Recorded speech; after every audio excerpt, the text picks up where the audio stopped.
Hello everyone, સ્વાગત છે આપ સૌનું.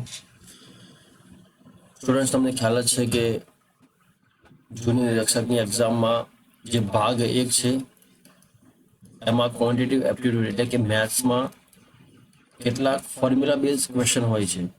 એટલે કે આજે આપણે ચર્ચા કરવાના છે માત્ર ને માત્ર ફોર્મ્યુલાની, જે એક્ઝામ પોઈન્ટ ઓફ વ્યૂ ખૂબ જ ઇમ્પોર્ટન્ટ હશે ને આ ફોર્મ્યુલાનો ઉપયોગ કરી તમે દાખલા પણ ઇઝીલી સોલ્વ કરી શકશો. So let's see without wasting much time. તો અહીંયા જો સૌથી પહેલા આ જે ફોર્મ્યુલા જે છે એ મેન્સ્યુરેશનના છે. ક્લિયર? તમે જો અહીંયા ચોરસની વાત કરીએ છીએ તો ચોરસમાં તમને ખ્યાલ જ હશે કે એમાં જે લંબાઈ હશે દરેક બાજુની લંબાઈ એ કેવી હશે? સરખી હશે. અને આ અંદરનો જે વિસ્તાર છે, અંદરનો જે આ એરિયા છે, ક્લિયર છે? હવે એનું ફોર્મ્યુલા શું થશે? તો લંબાઈનો વર્ગ. ચોરસનું ક્ષેત્રફળનું સૂત્ર શું થાય? લંબાઈનો વર્ગ થાય. અને પરિમિતિ શું થશે? તો 4 ગુણ્યા લંબાઈ. આ બે ફોર્મ્યુલા તમને ખ્યાલ છે, પણ એક આ નવું ફોર્મ્યુલા છે જે ડાયાગોનલનું છે. ડાયાગોનલનો મતલબ શું થાય? કે વિકર્ણ થાય. ડાયાગોનલનો મતલબ શું થાય? વિકર્ણ. તો વિકર્ણનું સૂત્ર શું થાય? ડાયાગોનલ લંબાઈ ગુણ્યા √2. આ ફોર્મ્યુલા યાદ રાખજો. આ લંબાઈ ગુણ્યા √2 આ ફોર્મ્યુલા કોનું છે? તો ચોરસના વિકર્ણનું છે. ક્લિયર છે? વાત કરીએ ચોરસ લંબચોરસની વાત કરીએ તો લંબચોરસ ક્ષેત્રફળ લંબાઈ ગુણ્યા પહોળાઈ. જો આ પરિમિતિનું બી સૂત્ર તમે જુઓ અહીંયા 4a, 4 ગુણ્યા લંબાઈ છે, બરાબર. પણ અહીંયા શું થશે? અહીંયા જે છે એ લંબાઈ આપેલી છે ને આ પહોળાઈ છે. ક્લિયર છે?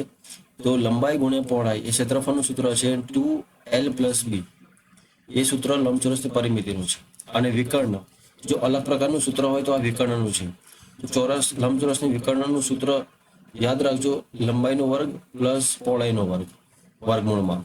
જ્યારે ચોરસનો લંબચોરસની વાત હતી. હવે ચોરસની વાત કરીએ તો d બરાબર શું થશે? a √2 એટલે લંબાઈ ગુણ્યા √2. આ જે છે ચોરસના વિકર્ણનું સૂત્ર છે. ક્લિયર? નેક્સ્ટ વાત કરીએ વિષમ બાજુ. વિષમ બાજુનો ત્રિકોણની વાત કરીએ તો ત્રણેય બાજુઓ જે હશે અલગ અલગ હશે. ક્લિયર છે? આ જે ત્રિકોણ આપેલો છે એ વિષમ બાજુ, મતલબ કે ત્રણેય બાજુઓ અલગ અલગ હશે. હવે આમાં જુઓ, હેરોન એક પ્રસિદ્ધ ગણિત શાસ્ત્રી હતા. એમને એક સૂત્ર આપ્યું છે કે જ્યારે ત્રણ બાજુઓ અલગ અલગ હોય, તમે જોઈ શકો છો આ બી અને સી, આ ત્રણેય બાજુ અલગ અલગ છે, તો એના માટેનું સૂત્ર s - a s - b s - c. હવે s નો મતલબ શું થાય? તો s બરાબર શું થશે? a + b + c / 2. એટલે કે s નો મતલબ શું થશે? અર્ધ પરિમિતિ થશે. અર્ધ પરિમિતિ. ક્લિયર છે? તો s એટલે કે અર્ધ પરિમિતિ થશે. s - a s - b s - c. તો આ જે છે વિષમ બાજુ ત્રિકોણનું ક્ષેત્રફળનું સૂત્ર છે. ક્લિયર છે? નેક્સ્ટ વાત કરીએ હવે સમબાજુ. સમબાજુનો મતલબ શું થાય? કે ત્રણેય બાજુઓ સરખી હોય. જો અહીંયા ત્રણેય બાજુ સરખી છે તો આનું ત્રિકોણનું ક્ષેત્રફળ શું થાય? √3/4 a². આ એ શું છે? તો એ લંબાઈ છે, દરેક બાજુની લંબાઈ. તો સમબાજુ ત્રિકોણની હવે જો સમબાજુ ત્રિકોણની પરિમિતિ શું થાય? 3a થશે, કેમ કે ત્રણેય બાજુ સરખી છે. પછી અંતઃવૃત્ત ત્રિજ્યા શું થશે? અંતઃવૃત્ત ત્રિજ્યા શું થશે? a /√3. ક્લિયર છે? આ યાદ રાખજો. a/2√3 છે. અને આ જે છે ને પરિવૃત્ત ત્રિજ્યાની છો, પરિવૃત્ત ત્રિજ્યા સમબાજુ ત્રિકોણની પરિવૃત્ત ત્રિજ્યા શું થશે? તો યાદ રાખજો a/√3. અને આ જે છે એ શું છે? તો અંતઃવૃત્ત ત્રિજ્યા. ક્લિયર છે? યાદ રાખજો તમે કે જ્યારે એક્ઝામમાં પૂછાય કે સમબાજુ ત્રિકોણની પરિવૃત્ત ત્રિજ્યા ખાલી જગ્યા થાય, 4 ઓપ્શન આપેલા હોય તો એમાં a√3 હશે, a/2√3 હશે. તો a/√3 આ જે છે એ ત્રિકોણની પરિવૃત્ત ત્રિજ્યા છે, અને આ જે છે અંતઃવૃત્ત ત્રિજ્યા એટલે a/2√3. વાત કરીએ આપણે વાત કરીશું ત્રિકોણ, કાટકોણ ત્રિકોણ. તો જે એમાં શું હશે? વેધ હશે. અને આ પાયો એટલે શું થશે? આને શું કહીશું? આપણે બેઝ કહીશું. અને આ જે છે એને શું કહીશું? આપણે હાઈટ કહીશું. તો અહીંયા બેઝ ઇન્ટુ હાઈટ આ કાટકોણ ત્રિકોણનું ક્ષેત્રફળનું સૂત્ર છે. વાત કરીએ આપણે વર્તુળની. તો વર્તુળમાં શું હોય છે? તો જુઓ, વર્તુળમાં આ ત્રિજ્યા છે અને આ પણ ત્રિજ્યા છે. ટોટલ શું થશે? આ વ્યાસ થશે, મતલબ ડાયામીટર થશે. આ શું થશે? આ ડાયામીટર. તો જો અહીંયા વર્તુળની ત્રિજ્યા આર આપેલી છે, વર્તુળનો વ્યાસ એટલે શું થશે ડી બરાબર 2r, તો આર બરાબર શું થાય ડી બાય 2 થાય, યાદ રાખજો. વર્તુળનું ક્ષેત્રફળનું સૂત્ર શું થશે પાઈ આર સ્ક્વેર, અને પરિઘ શું થશે 2 પાઈ આર. ક્લિયર છે, યાદ રાખજો. નેક્સ્ટ વાત કરીએ આપણે, જો અહીંયા મેન્સ્યુરેશનનો ફોર્મ્યુલા આપણે જો અર્ધવર્તુળની વાત કરીએ તો અર્ધવર્તુળમાં શું થશે, તો ત્રિજ્યા આર થશે, વ્યાસ તો સેમ જ હશે, પણ ક્ષેત્રફળનું સૂત્ર જુઓ તમે, ક્ષેત્રફળનું સૂત્ર શું થશે પાઈ આર સ્ક્વેર ડિવાઈડ બાય 2, યાદ રાખજો. અને અર્ધવર્તુળનું પરિઘ શું થશે તો પાઈ આર પ્લસ ડી થશે. ક્લિયર છે. વાત કરીએ આપણે સમબાજુ ચતુષ્કોણની. ચતુષ્કોણમાં જો અહીંયા આ ડાયાગોનલ આપેલા છે D1 D2, જો સમબાજુ ચતુષ્કોણનું ક્ષેત્રફળ શોધવું હોય તો આ બે ડાયાગોનલનો ઉપયોગ કરી શોધી શકાય. મતલબ D1 ગુણ્યા D2 ભાગ્યા 2 કરશો તમને શું મળી જશે સમબાજુ ચતુષ્કોણ મળી જશે. સમબાજુ ચતુષ્કોણનું ક્ષેત્રફળ ક્લિયર. પરિઘ શોધવું હોય તો 4e થશે. આ લંબાઈ જે છે એ બધાની સરખી હશે. સમબાજુ ચતુષ્કોણની આપણે વાત કરીએ છીએ. ક્લિયર છે. નેક્સ્ટ વાત કરીએ આપણે, તો અહીંયા જો સમઘનની વાત કરીએ તો સમઘનનું ઘનફળ શું થશે એ નો ઘન થશે, એ નો ઘન એટલે લંબાઈનું ઘન થશે. પૃષ્ઠફળ શું થશે 6a સ્ક્વેર. કેમ કે અહીંયા જો તમે જો આ જે સમઘન આપેલું છે એમાં આ જે ભાગ છે 1 2 3, તો એક આ જે ચોરસ હશે એનું ક્ષેત્રફળનું સૂત્ર શું થાય તો લંબાઈનો વર્ગ થાય. એવી 6 હોય તો 6 એનો વર્ગ. આ યાદ રાખજો. સમઘનની દિવાલનું ક્ષેત્રફળ, દિવાલો ખાલી આ જે દિવાલો આપેલી છે દિવાલોના ઉપર નીચે એ ભાગની દિવાલોનું શું થશે 4a સ્ક્વેર થશે. અને સમઘનની મોટામાં મોટો વિકર્ણ એટલે √3 × a થશે. ક્લિયર છે. ચલો નેક્સ્ટ વાત કરીએ લંબઘનની વાત કરીએ. આ સમઘનની આપણે વાત કરી દીધી, હવે લંબઘનની વાત કરીએ. લંબઘનમાં શું હશે એલ બી એચ, લંબાઈ પહોળાઈ અને ઊંચાઈ હશે. તો આ જે છે ઘનફળનું સૂત્ર છે, અને કુલ પૃષ્ઠફળ શું થાય તું લંબાઈ વત્તા લંબાઈ પહોળાઈ, પહોળાઈ ઊંચાઈ અને ઊંચાઈ લંબાઈ, સૂત્ર યાદ રાખજો. દિવાલનું ક્ષેત્રફળ શું થશે 2h L પ્લસ બી, આ દિવાલોનું ક્ષેત્રફળ થશે. મોટામાં મોટો વિકર્ણ તો વર્ગમૂળમાં શું થશે L square plus B square plus h square. Clear છે, યાદ રાખજો. ચાલો વાત કરીએ આપણે નળાકારની વાત કરીએ તો નળાકારમાં શું હોય છે, તો જો અહીંયા આ જે આપેલી છે ત્રિજ્યા આપેલી છે, આ ત્રિજ્યા છે, આ ઊંચાઈ આપેલી છે. નળાકારનું ઘનફળ શું થાય પાઈ આર સ્ક્વેર એચ, પાઈ આર સ્ક્વેર એચ. વક્ર સપાટીનું ક્ષેત્રફળ શું થાય 2 પાઈ આર એચ. કુલ બંધ સપાટીનું ક્ષેત્રફળ 2 પાઈ આર કૌંસમાં એચ વત્તા આર થશે. ક્લિયર છે. વાત કરીએ શંકુની તો શંકુમાં શું હોય છે ધ્યાન આપજો. શંકુ એટલે શું થશે કોણ થશે. તો અહીંયા જો અહીંયા આ જે આપેલી છે ઊંચાઈ, આ ત્રાસી ઊંચાઈ આપેલી છે. જ્યારે ત્રાસી ઊંચાઈ શોધી હોય તો L સ્ક્વેર બરાબર r square plus h square, મતલબ આ જે આપેલી છે ત્રિજ્યા અને ઊંચાઈ એનો વર્ગ કરશો તમે તો તમને શું મળશે લંબાઈનો વર્ગ. ચાલો નેક્સ્ટ વાત કરીએ શંકુનું ઘનફળ. શંકુનું ઘનફળ એટલે શું થાય 1/3 pi r square h, 1/3 pi r square H. અને શંકુની વક્ર સપાટીનું ક્ષેત્રફળ શું થાય પાઈ આર એલ, પાઈ આર એલ. ક્લિયર છે. અને શંકુની કુલ બંધ સપાટીનું ક્ષેત્રફળ પાઈ આર કૌંસમાં એલ વત્તા આર.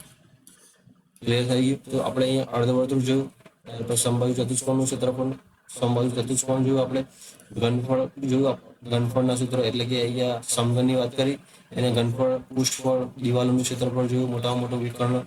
પછી લંબઘનમાં LBH, એમાં તમે જુઓ કુલ પૃષ્ઠફળ 2LB plus BH plus HL થશે.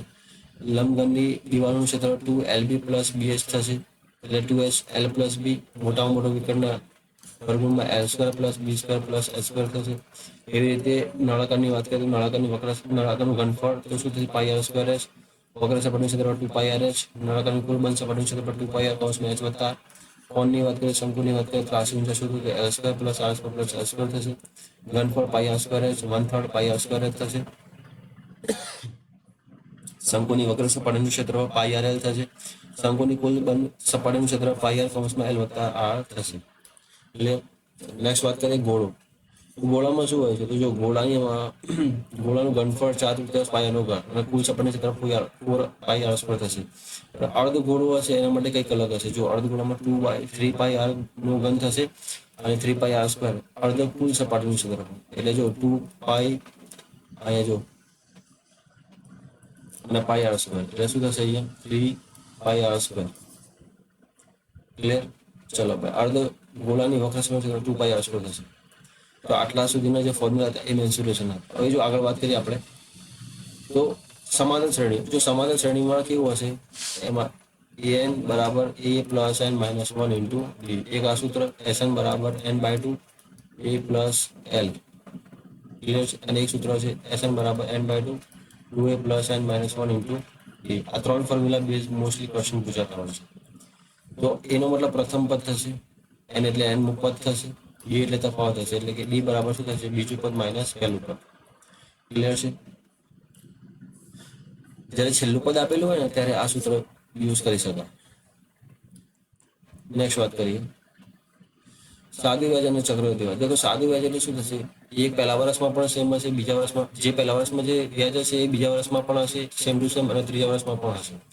પણ ચક્રવૃદ્ધિ વ્યાજનો મતલબ શું થયો? ચક્રવૃદ્ધિ વ્યાજનો મતલબ એ થશે કે વ્યાજનું વ્યાજ, મતલબ પહેલા વર્ષે જે વ્યાજ છે બરાબર, પહેલા વર્ષે જો સાદું વ્યાજ અને ચક્રવૃદ્ધિ બંને સિમિલર હશે, પણ જ્યારે વાત કરીએ આપણે કે બીજા વર્ષમાં શું થશે, આ જે વ્યાજ હશે ને એનું પણ વ્યાજ આવશે.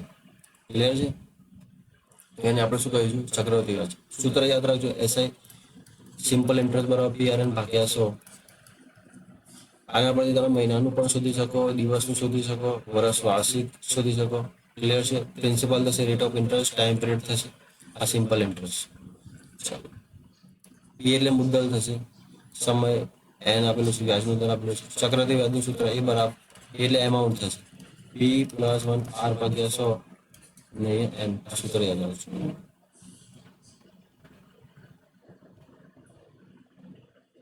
નેક્સ્ટ વાત કરીએ તો ચક્રવૃદ્ધિ વ્યાજ જે છે એમાં વ્યાજ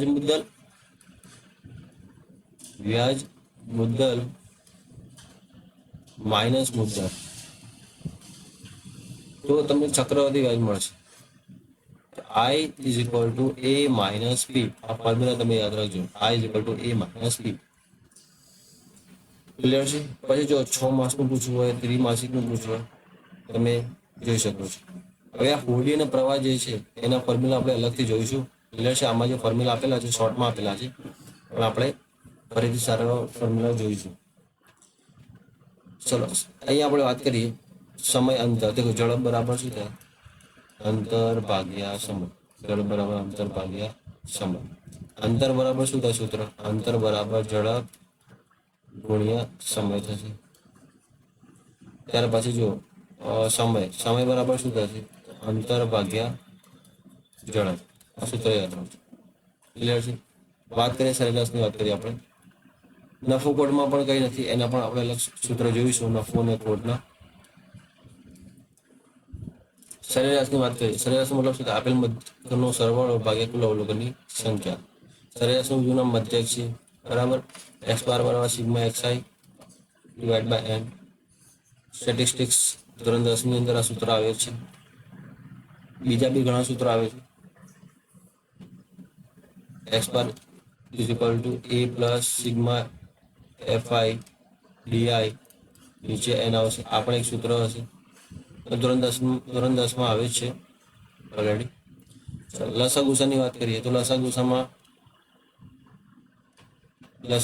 તમારે યાદ રાખવાનું છે કે લસા અને ગુસા જે હશે એમાં જો આ ટાઈપનું આપેલું હોય કે ભાઈ આમાં લસા ગુસા શોધો, તો જેમ કે લસા કીધું હોય તો અંશનો લસા શોધવાનો, નીચે છેદનો ગુસા શોધવાનો. ક્લિયર છે? લસા એટલે લઘુત્તમ સામાન્ય અવયવી થાય, એટલે ઘડીઓ સમજવાનો. ગુસા એટલે શું થાય, ગુરુત્તમ સામાન્ય અવયવ. ક્લિયર છે?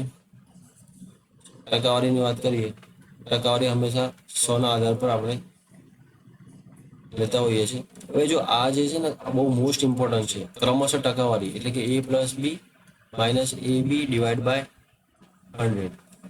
ક્રમશઃ વળતરની વાત કરીએ, જો અસમાન પર્સન્ટેજમાં વધારો કે ઘટાડો થાય તો a plus b plus ab divide by 100. આ રિસેન્ટલી ક્લાસ 2ની એક્ઝામમાં પણ પૂછાઈ ગયો છે આ ક્વેશ્ચન. સમાન વધારો કે ઘટાડો કરવો હોય તો a સ્ક્વેર નીચે આવશે ડિવાઈડ બાય 100.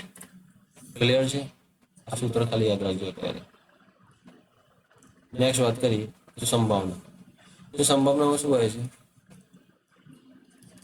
n ફેક્ટોરિયલ નીચે આવશે n માઇનસ r ફેક્ટોરિયલ અને r ફેક્ટોરિયલ. જો આમાં છે ને સંભાવનામાં એમાં 3 પ્રકારના દાખલા પૂછાતા હોય છે. એક હશે પાસાના, સિક્કા,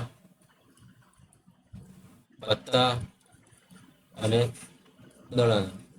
આટલા દાખલા આ 4 રીતના દાખલા ખાસ કરીને જો આમાંથી મોસ્ટલી પૂછાતા હોય છે ક્વેશ્ચન. સંભાવનાનો મતલબ શું? શક્ય પરિણામ ભાગ્યા કુલ પરિણામ. યાદ રાખજો, વેરી વેરી ઇમ્પોર્ટન્ટ. પીએસઆઈની એક્ઝામ લેવાય એની અંદર આમાંથી ક્વેશ્ચન પૂછાયા હતા. 1 ઇંચ બરાબર 25.4 મિલીમીટર થાય, 1 ફૂટ બરાબર 12 ઇંચ થાય. પછી આગળ જો વેરી વેરી ઇમ્પોર્ટન્ટ, તમે એકવાર ખાલી વાંચી લેજો. જેમ કે 1 વાર બરાબર શું થાય તો 3 ફૂટ થાય, 1 માઇલ બરાબર 1760 યાર્ડ થાય. એટલે પ્રવાહીના પરિમાણ, પછી અહીંયા જો તાપમાનના પરિમાણો, આ બધા એકવાર જોઈ લેવા. વજનના પરિમાણો, પછી દળના પરિમાણો, બધા એકવાર તમે જોઈ લેજો. ક્લિયર છે? આપણે ફોર્મ્યુલા જેટલા બી ઇમ્પોર્ટન્ટ ફોર્મ્યુલાની વાત કરી છે, ક્લિયર છે? તો મળીને નેક્સ્ટ લેક્ચરમાં. Thank for watching this video.